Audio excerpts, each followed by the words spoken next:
Hey, welcome to another episode of Electrical Theology, Esoteric Life Coaching. I am your host, Charles. Welcome to your metaphysical, supernatural, paranormal, and galactic explanations of you.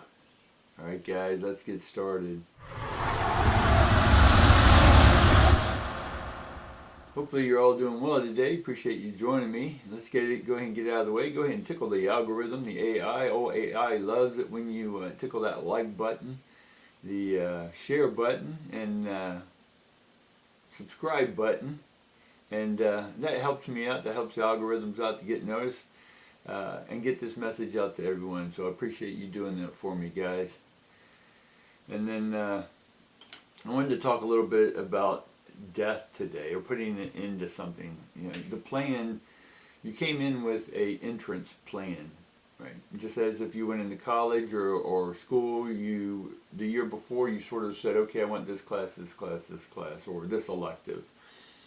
And prior to coming into this life, you chose to come in and you chose the program, right? Again, we got to understand that word pro and gram. Gram is God, right? And remember that God is the non-anthropomorphic God, meaning non-animated, in the sense of an icon, right, or person.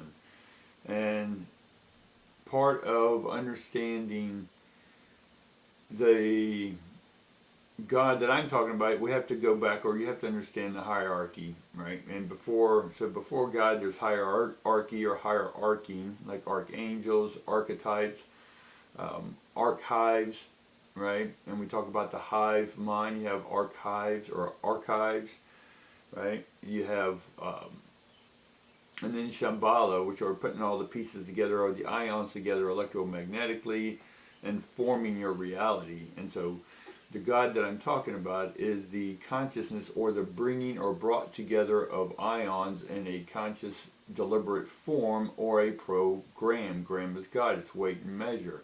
God's name in Islam is one of the 99. The fourth one is tetragramman or tetragrammaton, but it's got gram in it, is my point. And the gram is both weight and measure, time, everything. It has to do with the gram.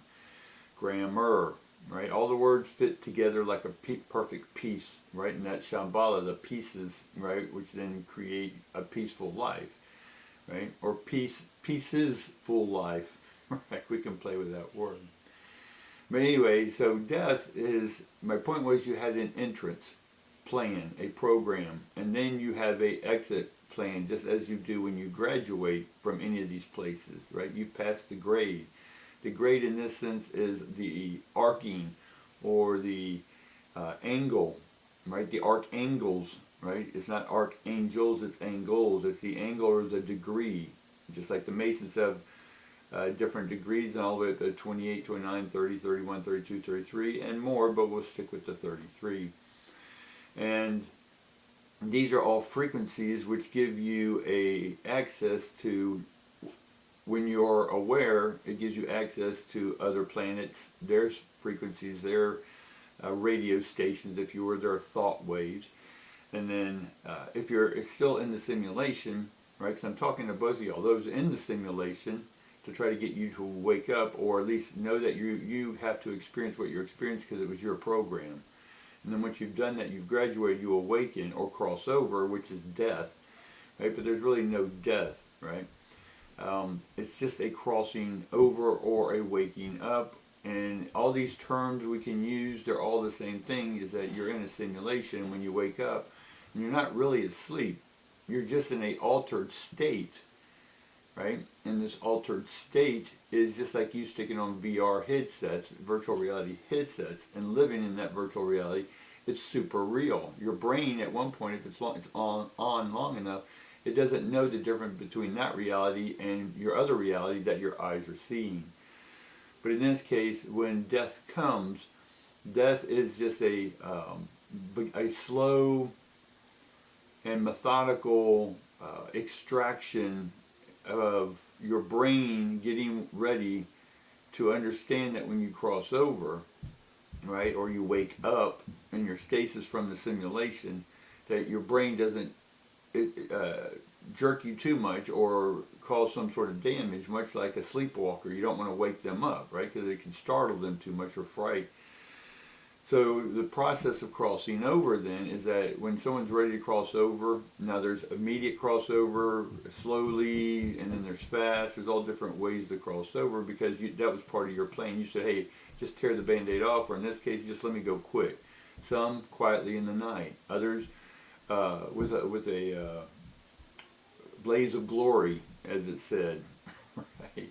And so when you see that bright light, again, you're using your actual eyes. You know, it may be artificial light, but it's still going to be your actual eyes. So those muscles, in one sense, haven't been exercised other than your fantasy, your avatar that you've been existing in is not really a shell. It was a VR shell, right? And then when you wake up, right, we need to make sure that the brain, the neurons, don't get too jolted, right, from one transition to the other. That's why everyone's feeling a need to transition, right, or this whole population or this culture of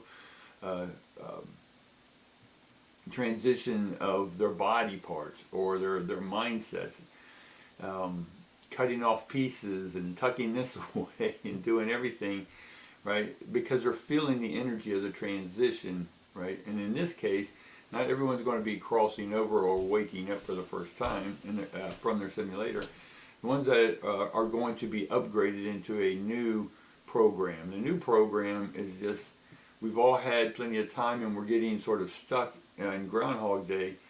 And a lot of y'all are feeling that frustration that you're ready for the next thing. But we need to make sure that the brain and all your old programs are out of your neurological brain system before the new program comes in, right? So the new program, and that's what's happening right now, we're transitioning.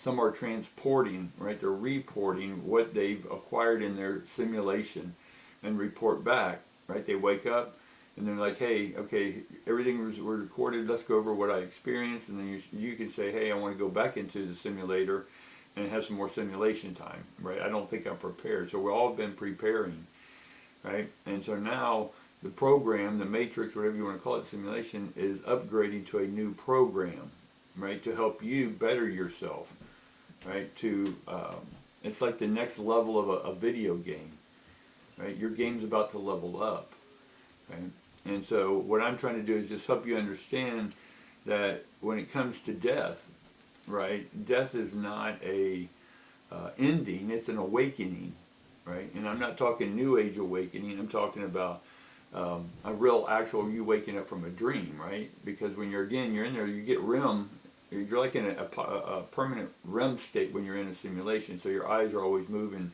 muscles, it's like watching a dog think it's running in its sleep, right? Those body movements are there, so you're actually getting some workout in the physical body, and your eyes are getting some worked out, but when that light hits the eyes for the first time, you see that bright light on the other side, you'll know what kind of you'll be more comfortable with it, knowing that when you wake up, you're not dead. You're just coming out of a simulation. So hopefully that gives you a little ease that everything you're experiencing now is just practice. It's part of the plan. And again, if you want to know about the plan and the process and the pace and all that good stuff, you have to go back to the early videos, because one, I'm going to be taking those down and putting them on probably Patreon. And that's the only way you're going to be able to get those, or I'm putting them in a class form that, yeah, you'll have to purchase. So go back and watch those about the plan, the hierarchy, Shambhala, all that stuff. But the plan, where everything is according to the plan. Everything that you chose to have happen is happening, right? It's not from a moralistic standpoint. It was from a VR input, because eventually you'll understand that what you think is real is not real, because what is real? And I'm going to leave you with that. Let you ponder that until we meet next time, guys.